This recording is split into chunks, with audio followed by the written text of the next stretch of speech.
Es un gran vínculo el que tenemos con la FURB desde hace muchos años y con numerosas participaciones, porque nosotros valoramos que se le dé oportunidad, sobre todo a los jóvenes, hombres y mujeres, mujeres y hombres de todo el país, y que tengan la oportunidad de llegar a la Corte, conocerla, tener contacto con nosotros y tener oportunidades en la vida, ¿no? Tratar de ver si encuentran un camino, siempre es tan difícil. Pero no lo es tanto si tenemos contactos, vínculos, que aceleren lo que consideramos que es la movilidad social. Todos nosotros, aunque nos vean un poco distantes, hemos el mismo camino que ustedes quieren hacer, lo hicimos. O sea, empezar de muy abajo. Mi mamá era maestra, mi papá era viajante de comercio en Rafaela, donde no había ninguna universidad, y bueno, llegué hasta acá. Así que todos pueden hacer lo mismo, las oportunidades están, porque el país, por más que a veces lo veamos tan cerrado, con tantas dificultades, siempre hay oportunidades de progreso. Cuando uno habla de progreso, en los últimos años yo insisto mucho en que esta es una idea que está en cuestión para todo el planeta, así que me gustaría hacerles unas referencias al tema que me parece más relevante para el mundo de hoy, que es el tema ambiental, y después, si ustedes quieren, podemos hablar de algo más del Poder Judicial o las preguntas que quieran hacer. Pero la cuestión ambiental hoy es un tema muy relevante y llamativamente no está en la agenda pública, no se habla demasiado en ninguno de los gobiernos que hemos visto en los últimos años. Y es importante entender que estamos en un verdadero fin de ciclo. Cuando uno analiza a nivel macrohistórico, ¿no?, grandes tendencias, la idea de que el ser humano vive integrado a la naturaleza estuvo en casi todas las culturas, aún las más antiguas, las orientales, como el budismo, el taoísmo, o las occidentales, como incluso en la Edad Media, ¿no?, como Leonardo da Vinci, que pintó ese hombre de Vitruvio, que es el que está así abierto con las manos integrados, porque hablaba Leonardo del microcosmos y el macrocosmos, es decir, una integración entre el ser humano y la naturaleza. Y también las religiones, todas las religiones monoteístas y también quienes no están en las religiones. Todo eso se quebró a partir de la Revolución Industrial, que en los 2 últimos siglos cambió abruptamente el sistema en el cual vivimos y llegamos a este punto. La evolución de la Revolución Industrial en este momento está poniendo en crisis el sistema, porque llegamos a un punto en el cual empezamos a notar que estamos en el borde, en el límite, que si seguimos así, todo va a explotar. ¿Por qué lo decimos? Hay algunas tendencias que son muy claras, que la ciencia describe con toda claridad. La primera es que nosotros venimos de aquel periodo que podríamos decir que había pureza, en el sentido de que la naturaleza, el orden social y económico tenían un desempeño sistémico muy desvinculado de la acción humana, a la impureza o contaminación. Hoy están contaminados los ríos, los mares, las aguas, el paisaje, la cultura, todo está influenciado, contaminado. Venimos de una época en la cual había diversidad, porque había diversidad en la naturaleza, porque había muchas plantas distintas, animales distintos y culturas distintas, a un momento en el cual evolucionamos hacia la homogeneidad. ¿Por qué evolucionamos a la homogeneidad? Porque hay menos plantas, hay muchísimos menos animales y también muchísimo menos diversidad cultural. Piensen ustedes que nuestros niños hoy juegan a los mismos juegos que los niños europeos, de Estados Unidos o de la China. Es decir, las diversidades que existían en la vida infantil hace unos años, hoy se han diluido porque todos hacemos lo mismo. Y los adultos también. Nosotros tenemos una fuerte influencia del marketing en general y entonces nos gustan las mismas cosas, vemos las mismas películas, estamos orientados a los mismos modelos culturales. Y si salimos de las personas y vemos, por ejemplo, el urbanismo, también es homogéneo. En las ciudades hoy, cuando uno quiere encontrar diversidad, puede ir a ver la parte antigua. Pero la parte moderna, actual de las ciudades son todas iguales. Las mismas marcas, los mismos shopping. Prácticamente no es necesario viajar a ningún lugar del mundo porque son todos iguales. Entonces, pasamos de la pureza a la impureza o contaminación, de la diversidad a la homogeneidad, del equilibrio al desequilibrio.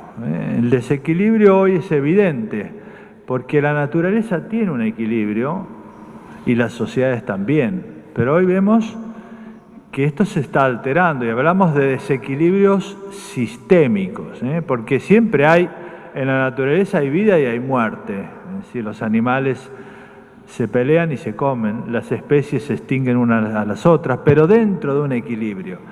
Lo que está pasando ahora es que eso se alteró, por ejemplo, la rigidez del cambio de las estaciones, que es la base del funcionamiento del sistema natural, todos sabemos que cambió. Los inviernos no son como antes, los veranos tampoco, empieza a haber muchas temperaturas o bajas temperaturas, o tormentas excesivas, vientos excesivos, desertificación, inundaciones. Esto es desequilibrio que en la sociobiología se llama desequilibrio por la pérdida del equilibrio homeostático, es decir, en algún momento la naturaleza corrige y se pasa a otro equilibrio y ahí es donde vemos las catástrofes ambientales, que son cada vez más frecuentes, ¿no? Entonces este es otro problema muy serio porque vamos hacia el desequilibrio constante y por lo tanto cada vez más niveles de incertidumbre. Tenemos también otra tendencia que es de la lentitud a la aceleración. Fíjense que hace 200 años la vida era muy lenta y ahora no lo es. Yo cuento dos ejemplos. Uno es que dediqué a mi abuela, que cumplió 84 años, un libro hace ya unos años, y decía que su infancia había sido una infancia en la cual no había heladeras, no había televisor, no había cocina, no había autos, no había viaje a la luna, no había medicina, no había trasplantes, no había aviones. Todo eso transcurrió en una vida. Y si nosotros analizamos lo que les puede suceder a ustedes, una persona que tenga menos de 40 años, todo lo que tienen ahora no existía hace unos años. Por ejemplo, Internet, YouTube, Spotify, Netflix, los teléfonos celulares. Todo eso cambió muy abruptamente y casi todo lo que usamos ahora, el modo en el cual nos interrelacionamos, cambió abruptamente. Entonces, esto desorienta a las personas, desorienta por la aceleración. Fíjense, un fenómeno como la pandemia, que para el ambientalismo es un fenómeno que se produce por el desequilibrio, se rompe la barrera entre las enfermedades animales, que son la zoonosis, y las enfermedades humanas, pasan, pero la aceleración hizo que en China surgiera el virus y en 6 meses fuera global.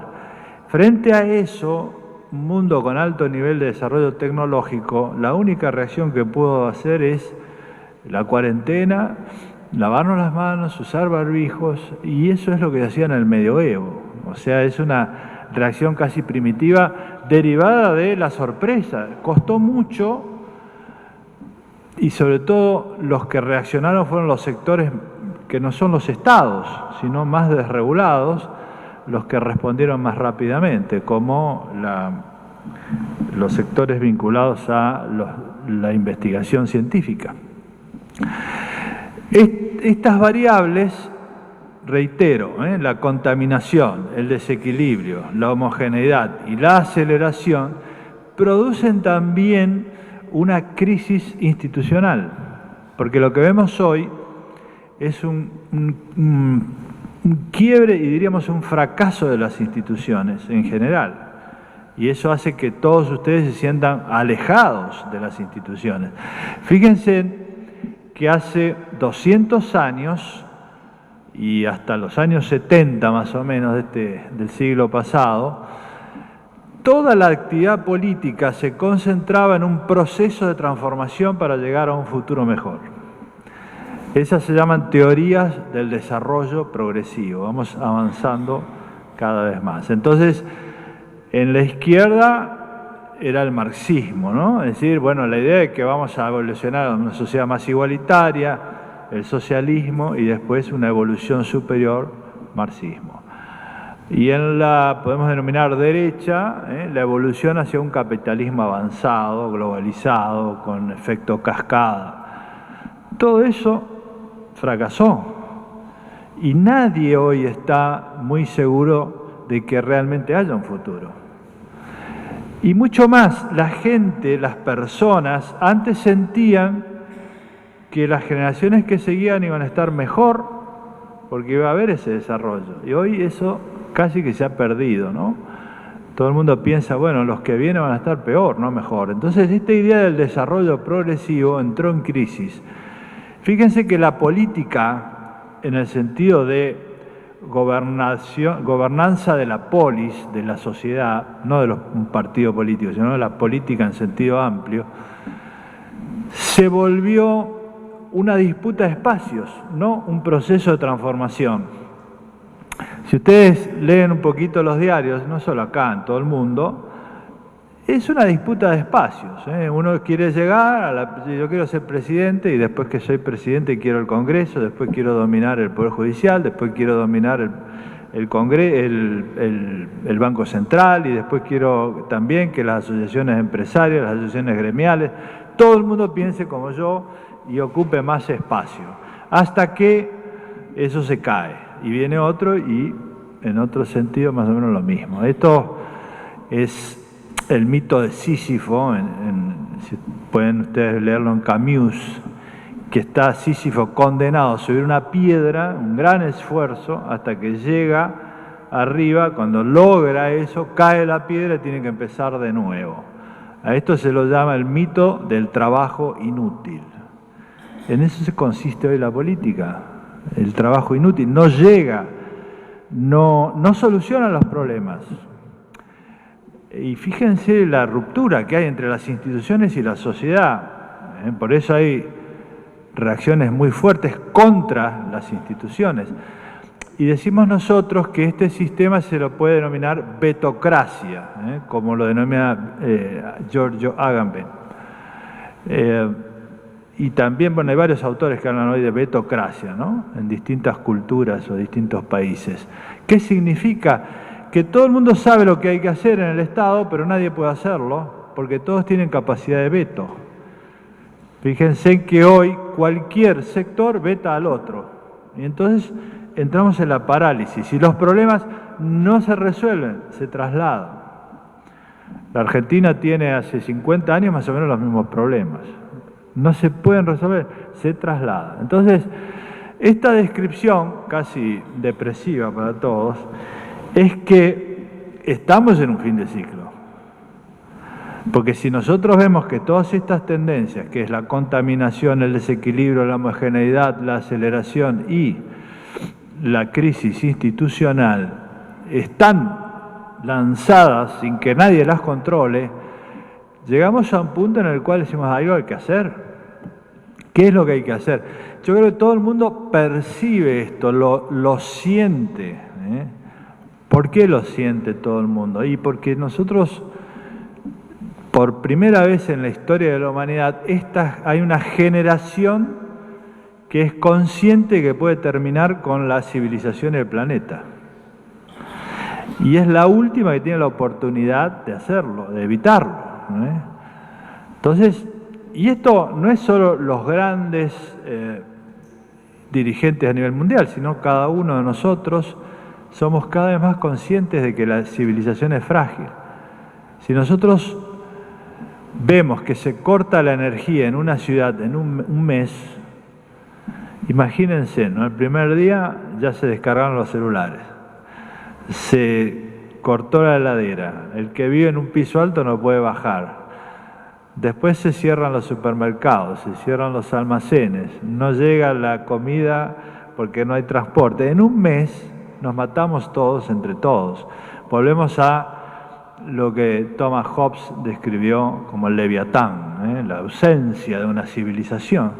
Esto está ocurriendo. Hay ciudades que tuvieron estas catástrofes ambientales y rápidamente se vuelve a una etapa pre-civilizatoria. Entonces, si lo sentimos, si lo vemos, ¿por qué perdemos tiempo en discusiones inútiles de prácticamente peleas de vecinos frente a un problema tan grande? Entonces, la cuestión es que esto se puede evitar y hay quienes señalan que esto es apocalíptico. Yo no lo creo. Me parece que hay soluciones y que se están viviendo. Por ejemplo, en el mundo económico se tomó conciencia de que la pandemia llevó a una situación en la cual el costo de seguir así es más alto que el beneficio. Entonces empezó a girar el mundo económico. Hoy tenemos, por ejemplo, la Unión Europea firmó un pacto verde en el cual se dice, bueno, todas las exportaciones e importaciones tienen que cumplir parámetros ambientales y no vamos a importar productos de zona deforestada. Entonces, si nosotros en Argentina no cambiamos, no vamos a poder vender. Y sin embargo, seguimos deforestando. Pero no somos conscientes que si no cambiamos, no vamos a poder vender lo que tenemos. En la conferencia de Ottawa que se hizo sobre el tema ambiental, se creó un sistema que se llama First Buyers, que son los primeros compradores que van a establecer determinados requerimientos. Por ejemplo, una empresa global de transporte como es Maersk, que pueden ver esos containers que dicen Maersk, ellos se obligan a transportar productos que cumplan determinadas normas sustentables. Los bancos financiadores globales también requieren cláusulas ambientales. Es decir, poco a poco el sistema se va cerrando. Entonces acá, que nosotros seguimos con una idea de decir, bueno, vamos a hacer esto, vamos a hacer otro, pero no vamos a crecer así. Vamos a crecer si cambiamos. Y no con esta ceguera que caracteriza a muchos de nuestros dirigentes, que es ignorar el problema. Pero si ignoramos el problema, no vamos a tener riqueza. Y hay muchas pruebas de que esto es así, porque de una generación a la otra, nosotros si pensamos lo que hicieron los españoles cuando vinieron en el año 1500 y explotaron el Cerro del Potosí, en Bolivia era rico. Esa generación fue rica, la siguiente fue pobre y la siguiente más pobre aún.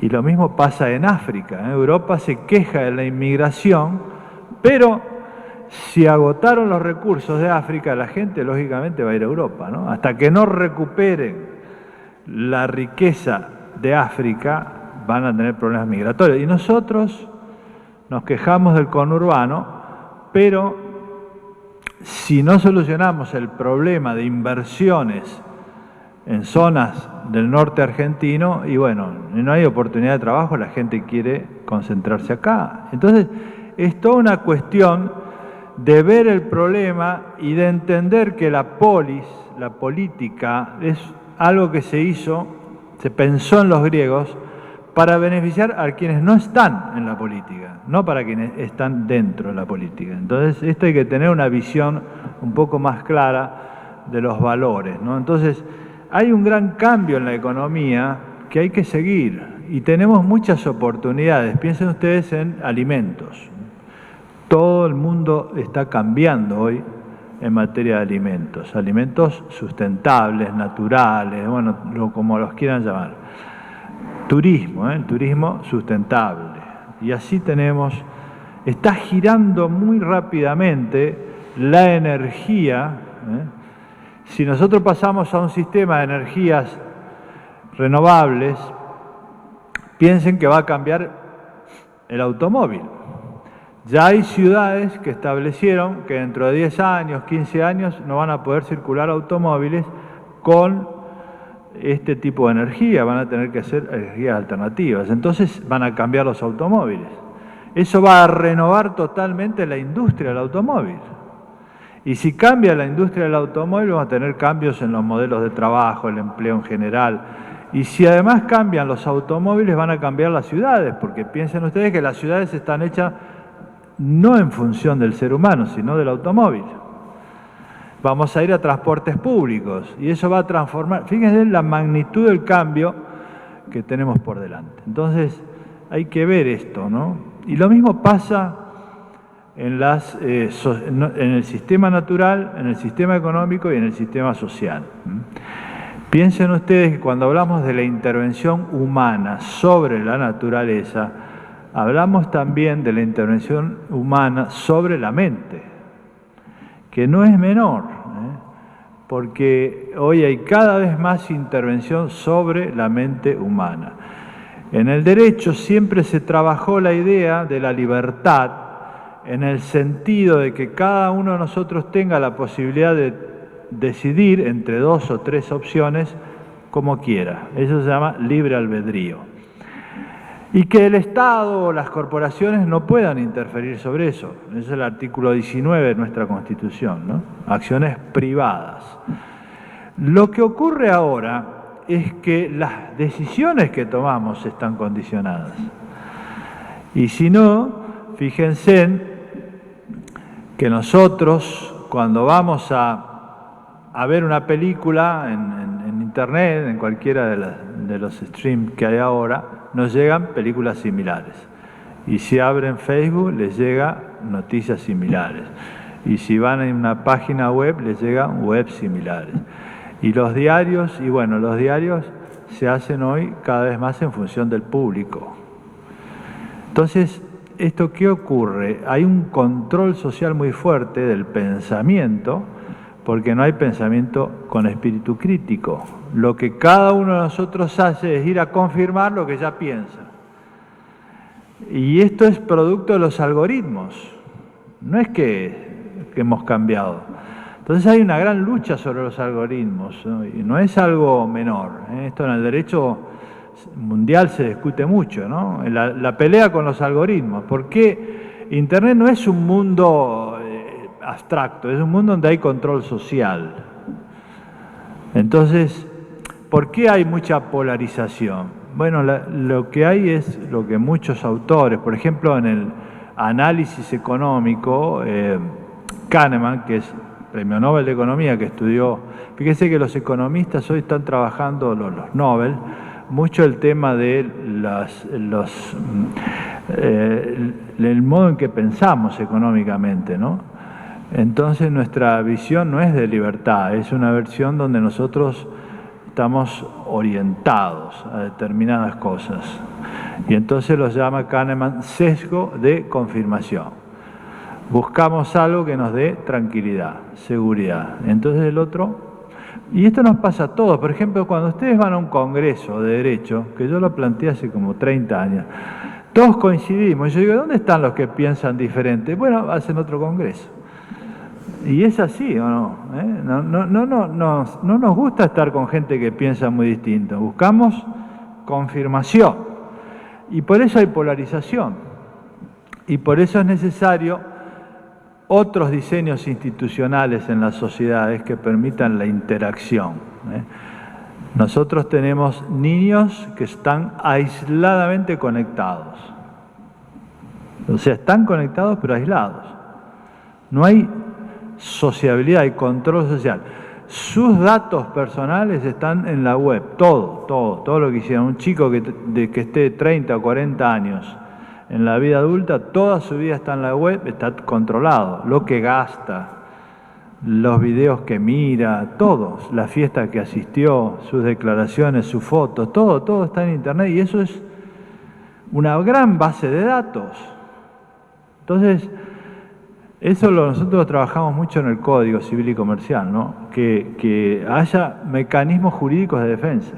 Entonces, estamos en un mundo difícil, pero también es un mundo en el cual, si nosotros entendemos que podemos girar y embarcarnos en una nueva salida, hay una salida. Entonces, ¿por qué hicimos este planteo del nuevo enemigo? Porque cuando dos personas se pelean y viene un tercero más grande, se unen para pelear contra ese tercero, ¿no? Muchos países en la historia solucionaron sus problemas internos de esa manera, declarando la guerra a un tercero. Nosotros no le vamos a declarar la guerra a los uruguayos, a los paraguayos y a nadie más porque no podemos. Pero hay un enemigo superior. Si nosotros entendemos que hay algo superior a cada uno de nosotros, las personas hoy no discuten tanto si tenemos que ir hacia la derecha o hacia la izquierda, discuten más si vamos para arriba o para abajo. Este es el tema. Entonces, replantear todas estas ideas, entusiasmarnos un poco más, es una buena apuesta. Por eso decimos, toda esta visión es un nuevo idealismo, ¿no? Es una manera de encontrar soluciones por otro camino. Yo no creo que nadie en el mundo actual, y esto se está viendo, la gente joven que se entusiasma, no lo hace en los partidos políticos, nadie va a una reunión para discutir cargos. ¿Por qué se movilizan las personas? Pensemos en Argentina en los últimos años. Bueno, la democracia. Se movilizó muchísima gente en los años 80. Si ustedes ven esta última película, en 1985, ven que la gente ahí se entusiasmó por los derechos humanos, hubo grandes movilizaciones. El feminismo, hubo grandes movilizaciones.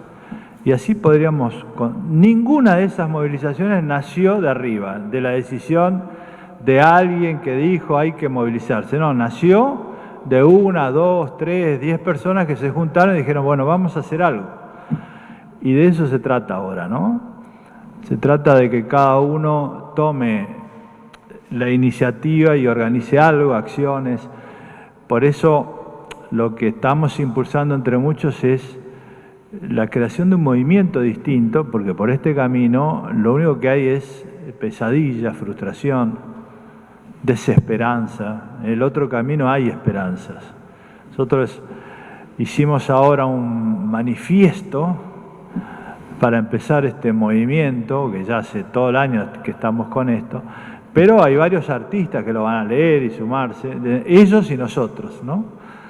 A ver, ¿qué hacemos? Podemos construir un nosotros, porque hay una identidad, nosotros que queremos otra cosa, otro país, otro mundo, otras ideas. Podemos unirnos y trabajar, porque hay un nuevo enemigo. Esta es un poco la idea básica que queremos transmitirles en estas reuniones que estamos haciendo en distintas provincias y acá también, sobre el ambientalismo, porque el tema ambiental tiene que salir del ambientalismo, es decir, no es un partido político, no es una cuestión de un grupito, es la transformación social, económica y política por otro camino. Esto es lo que se discute hoy en el mundo. Entonces, actualicemos nuestras mentes, entusiasmémonos un poco más. No pensemos siempre en irnos porque en otros lados no hay mucho más que acá. Lo que sí hay acá es una gran oportunidad de transformación. Me parece que eso es una iniciativa nuestra, de cada uno de ustedes y de nosotros. Entonces, es importante que entre ustedes discutan y armen proyectos, iniciativas. Yo digo, cuando uno ve la Argentina real, hay mucha vitalidad, muchísima en todo el país, gente que se reúne, fíjense, más allá del trabajo, porque uno entiende que alguien se esfuerce para ganar dinero porque tiene que vivir, una acción racional económica. Pero hay acciones altruistas, que son aquellas que se hacen fuera del trabajo y sin la perspectiva de ganar dinero. Bueno, en la Argentina ese es un potencial extraordinario. En todo el país hay gente que ayuda en la cooperadora escolar, que ayuda a los que no tienen comida, que ayuda a proteger el ambiente, que ayuda por la lucha por la igualdad de género. Ese es un potencial extraordinario que hay que tratar de darle una identidad mayor, nosotros, que no estén tan aislados. Pero eso es lo que necesita el país y el mundo, porque esto es un tema global, es global. Todos estamos tratando de que esto se entienda en todos los ámbitos nacionales e internacionales.